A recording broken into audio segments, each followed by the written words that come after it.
Hello friends, welcome back to Geeta hair styles and recipes. ఈరోజు మనం mango ice ఎలా తయారు చేయాలో నేను చూపిస్తాను.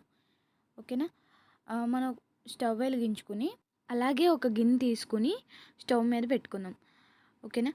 నెక్స్ట్ ఒక గ్లాస్ పాలు తీసుకుని మనం ఆ గిన్నెలో పోసుకుందాం. ఏ పాలైనా పర్వాలేదు, గేదె పాలైనా ఆవు పాలైనా పర్వాలేదు, ఏదైనా పర్వాలేదు, ప్యాకెట్ అయినా పర్వాలేదు మనకి. నెక్స్ట్ హాఫ్ కప్ షుగర్ని యాడ్ చేసుకుందాం మనం. నెక్స్ట్ మీ పిల్లలు ఎలా తీపి తింటే అలాగ వేసుకోండి. షుగర్ని యాడ్ చేసుకుందాం.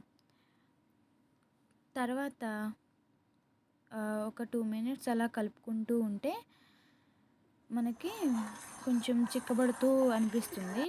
తర్వాత కొంచెం మరుగుతున్నప్పుడు మళ్ళీ ఇంకా స్టవ్ ఆఫ్ చేసేసుకోవాలి. ఇంకా పక్కన పెట్టేసుకుందాం దీన్ని. నేను ఇందాక చూపించిన 2 మ్యాంగోస్ని నేను ముందే జ్యూస్ చేసి పక్కన పెట్టేసుకున్నాను. మీరు కూడా అలా చేయండి. ఇప్పుడు ఆ మిల్క్ని ఈ మ్యాంగోలో కలిపేసుకుని మిక్సీని పట్టేసుకోవాలి. నేను ఇలా ఐస్ క్రీమ్ కప్స్ నేను డీమార్ట్లో ఇలా తీసుకున్నానండి. ఇంకెక్కడైనా అవైలబుల్గా ఉంటాయి, మీరు కూడా ట్రై చేయొచ్చు. ఇవి ఫిల్ చేసేసుకుందాం. మనం ఇంకా ఫిల్ చేసేసుకుందాం మొత్తం. మాకు ఇలా ఫిల్ చేసేసుకున్నాక కొంచెం మిగిలింది. నెక్స్ట్ ఈ ఐస్ క్రీమ్ స్టిక్స్ని మనం పెట్టేసుకుందాం.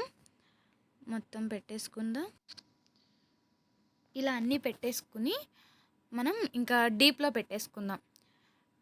ఓకే, ఇంక ఇప్పుడు రెడీ అయిందేమో మనం చూద్దామండి.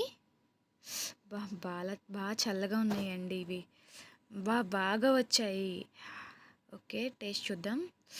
Wow, super mummy. Like, share, subscribe చేసుకోండి.